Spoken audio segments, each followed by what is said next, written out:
Good morning, everyone. Today, I'd just like to give a brief overview of some of the activities, policies, research that's happened in the last year. I suppose I'd like to start by apologising to those whose work is not represented here with the time, and also I can't cover everything, and you know what a wonderful job you're all doing. So this is really just a brief overview of some things. I have included links to a lot of the documents.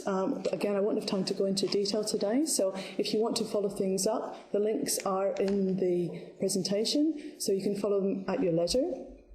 So let's just start by looking at where we were at the end of 2014. So on 31st of December last year, and Shannon's already mentioned this, we had 138 HIV notifications in Western Australia. That was the highest to date. In the 2010 to 2014 period, in comparison to the previous 5-year period, we saw an increase in the number of in the percentage of notifications in men have sex with men. That increased by 67%.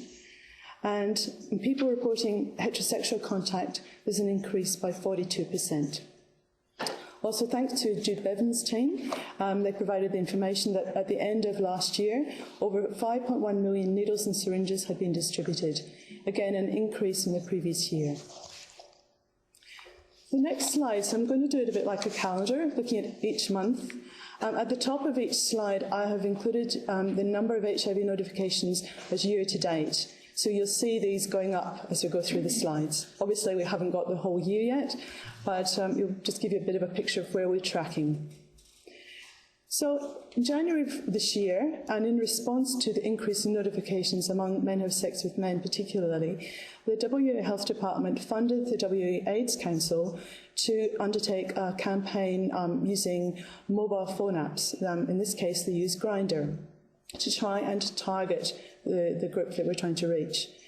The idea around the campaign was to encourage men who have sex with men to practice safer sex, to inform them that notifications in HIV and STIs are going up, and to encourage them to visit the general practitioner or a sexual health clinic for STI and HIV testing.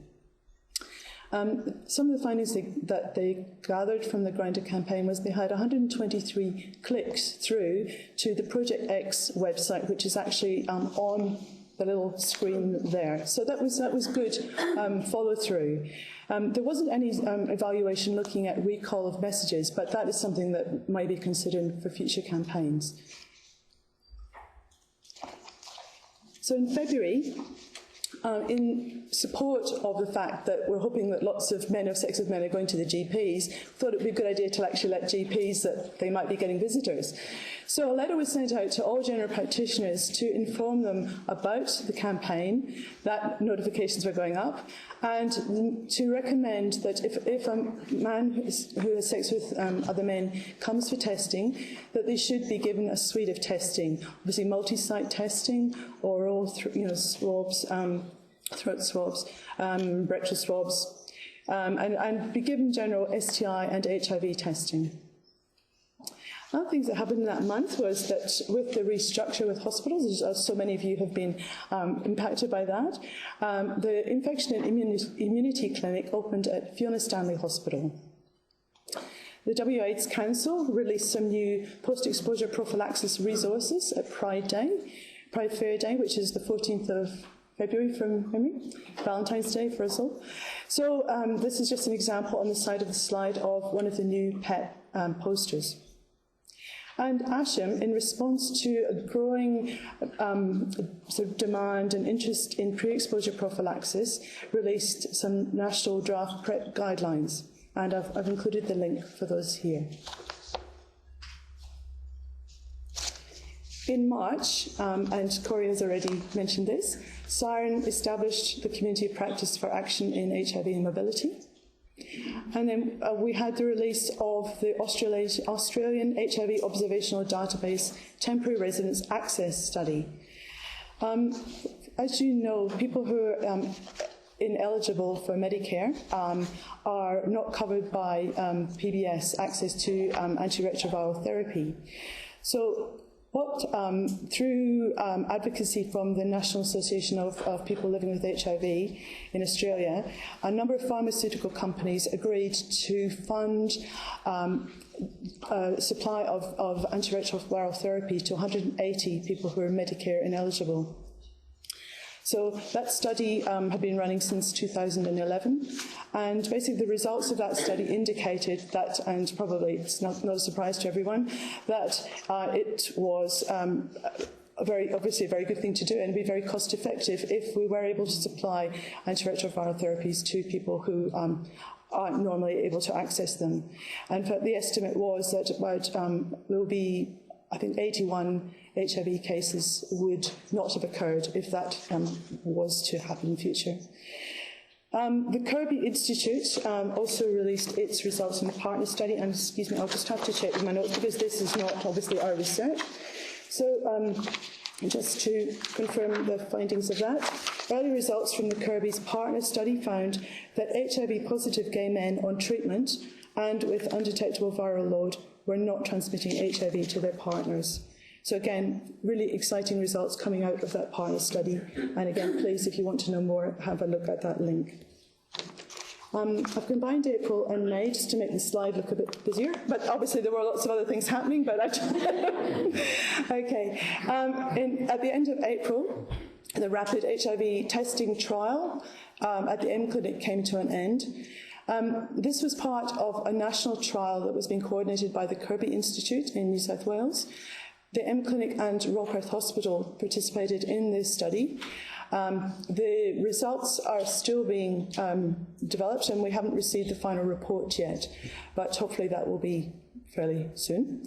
The Mental Health Commission, formerly known as the Drug and Alcohol Office, and CDCD provided annual NSP coordinator training in May, and 30 needle and syringe workers were involved with that training. And then also the independent evaluation of Siren was completed at the end of May. This was a 3-month evaluation, and a number of you obviously took part in that evaluation, responding to surveys and case studies. John Scougal, the independent evaluator, presented the findings of that at our previous last forum, and obviously Siren evaluated very well and very strongly out of that. So again, please look at that link if you want to know more. Coming into June, internationally, Cuba became the first country to receive World Health Organization validation that it had eliminated mother-to-child transmission of HIV and syphilis. Again, the link I've included explains more about that, but also highlights the criteria that the WHO uses to validate countries that are saying that they have eliminated transmission. Again, the rapid HIV testing trial ended at Royal Perth Hospital on the 30th of June. In July, community pharmacies became allowed to dispense HIV-ART medication for the first time. Prior to that, people living with HIV had to go to hospital-based pharmacies to receive the medication. Now they have opportunities to go to other pharmacies to do that. Also, WHO Health approved 4 HIV general practitioners as S100 community prescribers. Excuse me, sorry, I'm a bit like Corey, a bit dry. These are general practitioners who have received accreditation from ASHA and then have gone on to be approved by WHO Health.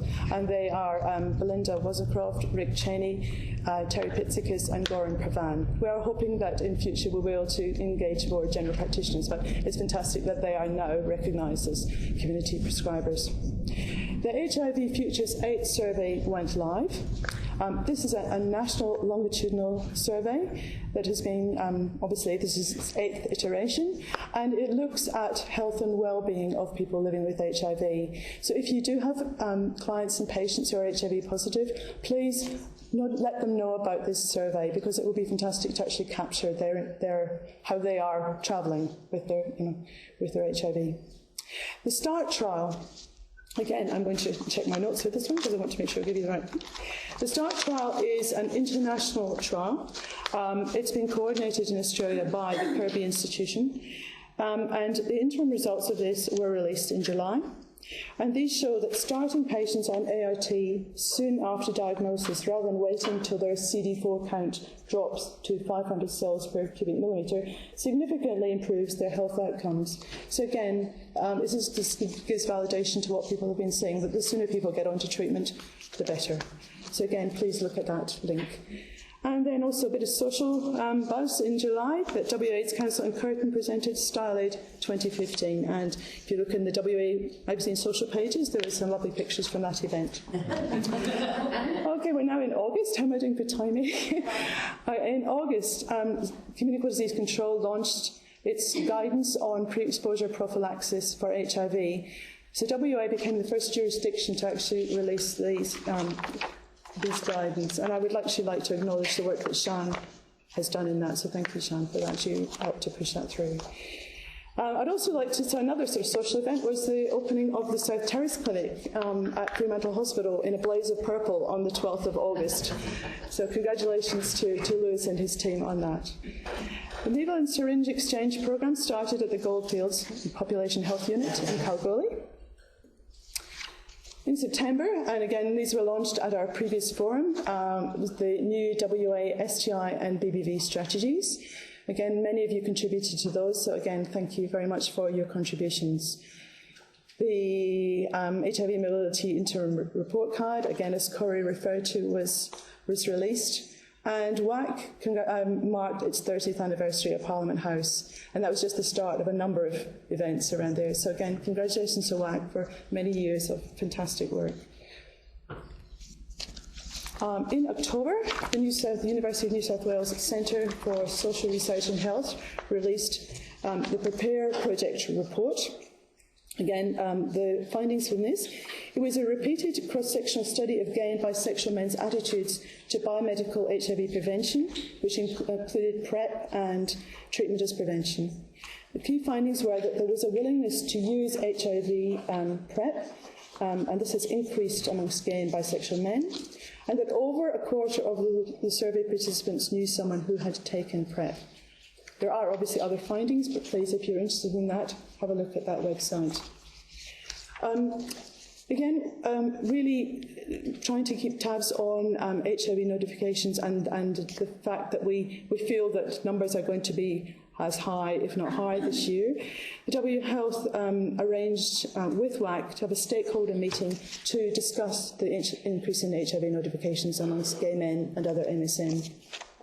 From that has been developed a draft action plan with some actions looking at data collection, how to increase access to PEP, looking more at PrEP, looking more at access to testing. So, we'll be keeping you informed of some of the activities and actions that come out of that.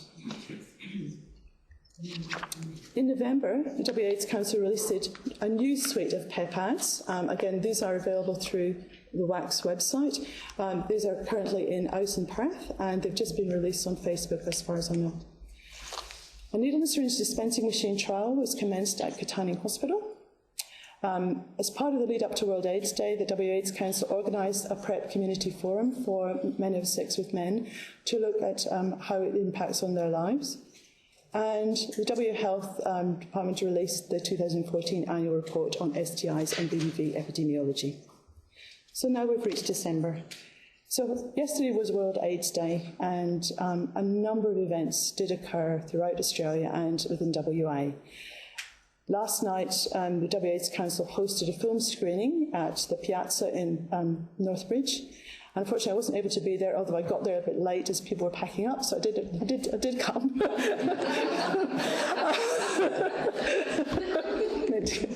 But again, it was a new approach for WAC, and I hope that it was successful for you. I know that a lot of other events have been happening around the state. A number of Aboriginal community-controlled health services did some events. There were a number of things for people living with HIV, some pamper sessions, some discussion groups. At Fiona Stanley Hospital, there was a display which was run jointly with the hospital and with WAC. I'll just talk briefly about the love game at the end, and I think Jeff's here, he's going to talk about that later, so I won't go into that, but this is just another event that WAC has been hosting. Just finally, I'd just like to mention there was a media release yesterday from the New South Wales Health Department that the Minister of Health, Gillian Skinner, announced that they are going to be backing an expanded PrEP implementation in communities trial of over 3,000 people on PrEP. So it is something, I don't know what impact that will have with us, but it is something to be aware of. And again, if you want to know more about what's happening in the PrEP field, there is a link there, and there will be other things if you just Google IPIC. So, had a couple more slides. I wonder where they've gone to. Okay, it doesn't matter. There were a couple more. There was a couple more which we'll put onto the one that goes live on the website. At the back of this, I've got future activities and direction in WA and beyond. I've just listed some more activities that are happening. For example, the Gay Periodic Survey will be happening again in February. We're hoping to engage earlier on in the year about World AIDS Day. It is an opportunity worldwide to make people aware that HIV is still an issue. So we feel maybe we do need to engage earlier with our stakeholders. So that may happen in April, and we've spoken with WAC about that, and Andrew Burry was in agreement with that. Siren Symposium next year will be in June of next year, so that's an exciting thing to look forward to. Nationally, there will be a Gay Men's HIV Health Promotion Conference in April, and then the National ASHM Conference and Sexual Health Conference will be in November. And obviously internationally, if you can afford it, the AIDS 2016 conference will be in Durban next year. So that's, again, for those of us who are in Melbourne, that was still fantastic, but it just costs a little bit more to get to Durban. I've also included some... I've also put a few extra links for information at the back.